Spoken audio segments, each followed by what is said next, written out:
venir dans la presse et ça a été relayé au niveau national. Vendredi matin, on a commencé par être présent sur la nationale 580 à hauteur de FM Logistique et ensuite on est allé faire un petit tour, enfin nous sommes allés faire un petit tour avec les salariés qui étaient présents et les militants qui étaient présents au rond-point des 4 chemins près de l'Odeuil. Et mardi matin, donc j'ai du mal, c'est avant-hier matin, donc mardi matin, on était présent dès 6h30 sur le pont de 16, où encore une fois, l'action a été reliée au niveau national et au niveau local par les journaux. Encore une fois, merci à vous qui avez participé, et c'est comme ça, c'est en se battant comme ça qu'on arrivera à faire reculer le gouvernement.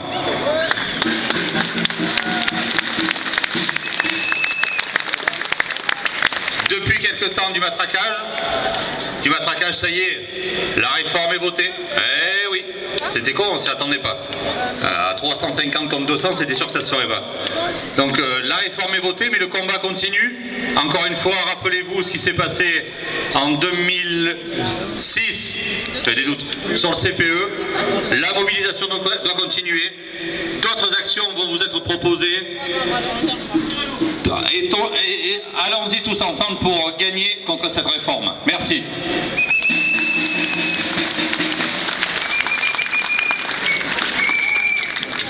Bonjour à toutes et tous.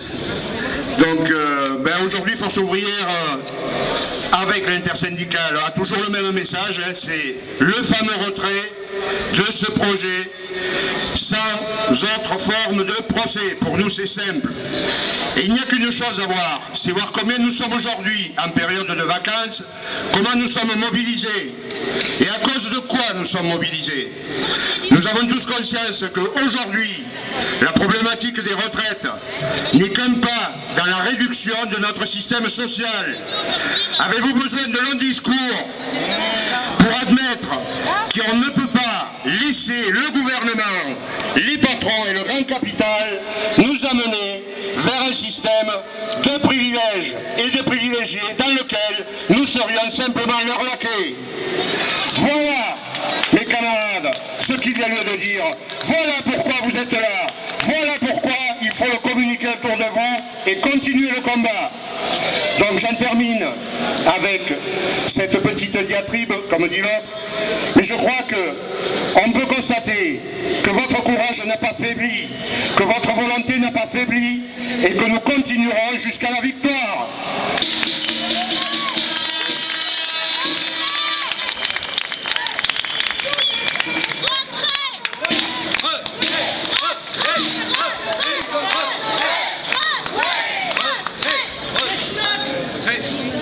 Bonjour à toutes et à tous et merci d'être encore nombreux ce matin à Bagnols-sur-Cèze malgré les vacances scolaires et maintenant le soleil.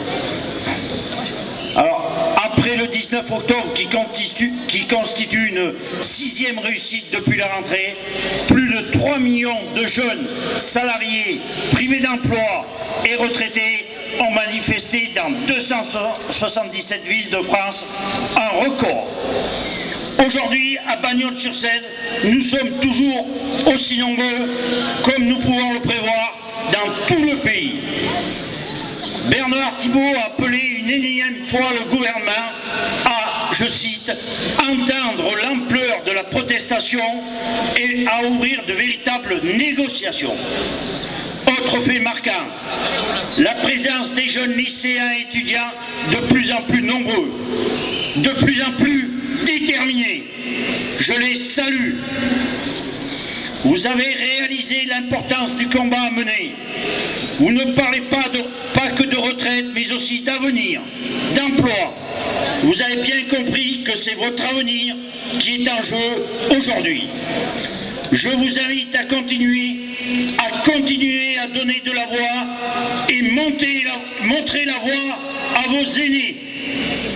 Je vous invite toutes et tous à continuer à faire entendre votre opposition à cette réforme injuste et inefficace dictée par un MEDEF arrogant dont la présidente a accepté fièrement pas plus tard que ce lundi 25 octobre, à l'émission Mots croisés, le titre de marraine du projet de réforme des retraites.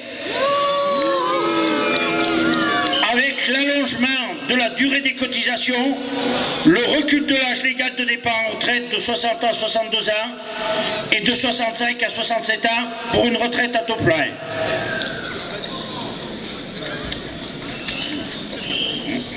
Excusez-moi.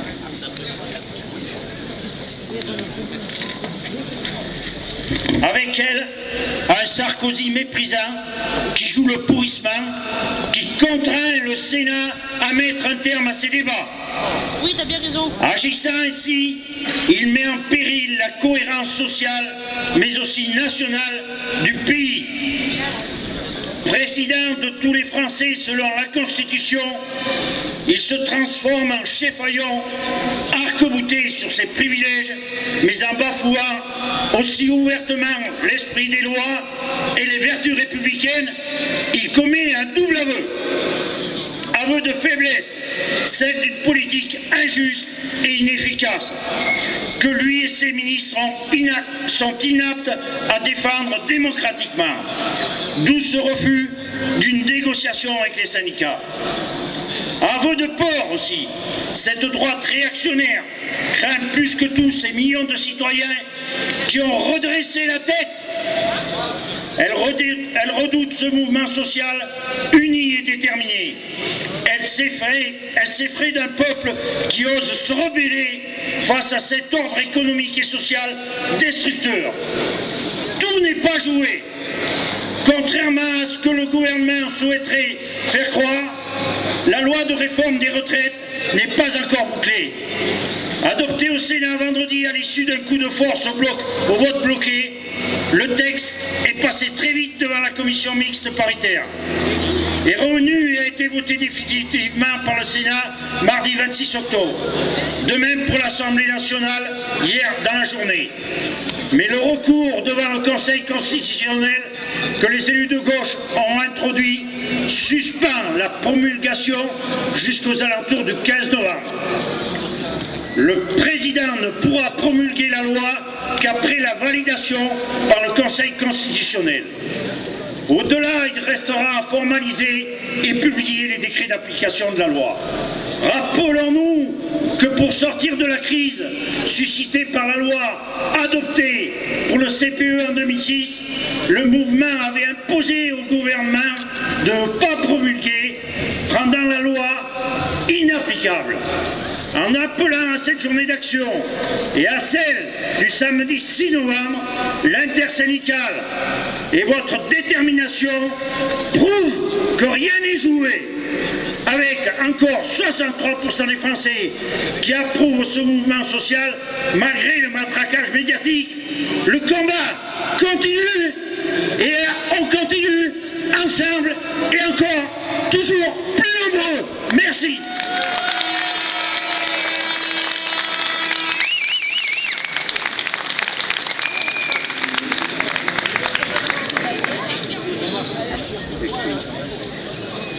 Bon, bonjour donc à toutes et à tous. La CFDT va être très courte. On continue effectivement le combat tous ensemble, les organisations syndicales, contre la réforme de la retraite, mais aussi autre chose. Donc il faut être vigilant sur les suites qui vont venir, qui vont tomber dessus. C'est tout ce que je vous demande. Donc restez groupés, motivés et continuons effectivement cette lutte. Au revoir, merci. Juste pour finir, deux petits rappels. Ce matin, il y avait une manifestation donc à Bagnols. Cet après-midi, vous n'en avez pas une, mais deux. La première à Avignon à 14 h, la deuxième 15 h à Nîmes. Il y a encore des places pour pouvoir y aller, donc contactez les UL ou rendez-vous directement au point de départ.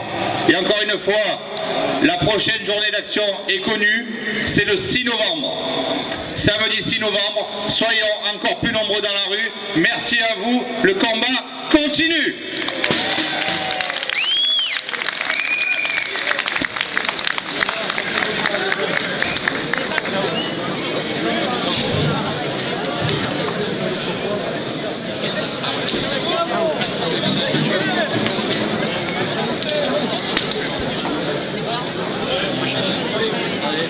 Moi, je vais aller à l'Écosse. Je le MEDEF, je le